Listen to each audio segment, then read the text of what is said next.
One country, two leaders. Nicolas Maduro.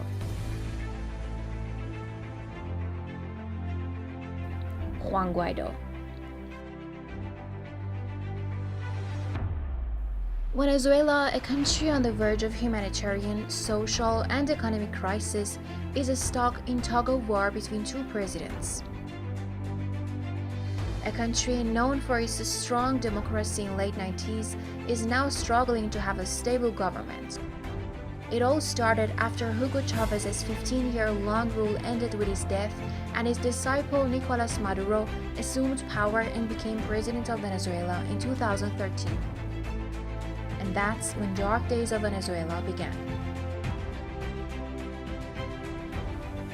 Venezuela's inflation rate increased from 19% in 2013 to 946% in 2017, and country's GDP also significantly dropped from 2,091 in 2013 to 1,355 in 2017, and murders and crime rate has constantly risen, making Venezuela one of the most dangerous countries in the world.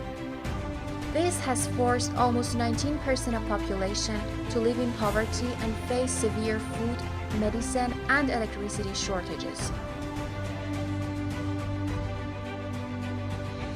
Maduro, on the other hand, has blamed opposition backed by the United States and Western nations of launching an economic war against him in the country.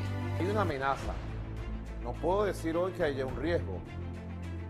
Hay una amenaza que empezó en agosto del año 2018. Fue la primera vez que Trump habló de una intervención militar a Venezuela.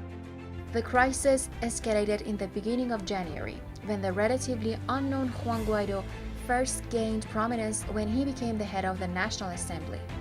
Que en consecuencia, esta Asamblea Nacional como único poder legítimo electo por los venezolanos asuma la representación del pueblo. On January 23rd, he swore himself in as interim president of Venezuela in front of thousands of supporters.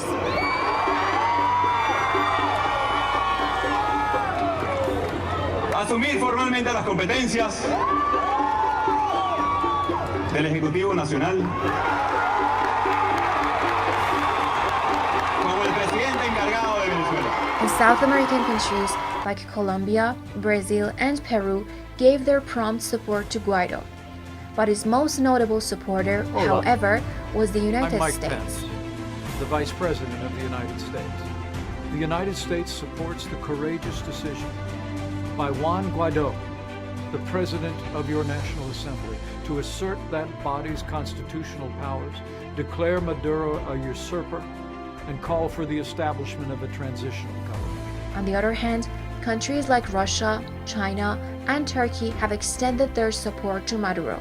And Maduro isn't giving up without a fight and has condemned United States and accused them of planning a military coup against him.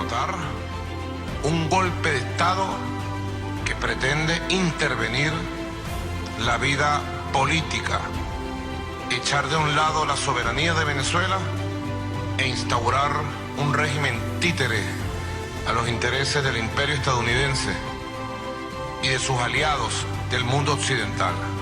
However, the living conditions have forced over 3.6 million Venezuelans to flee the borders and find shelter in other countries for food, water, and medicine. This has made Maduro extremely unpopular among people, and according to a survey by Reuters, 80% of Venezuelans want Maduro out of power.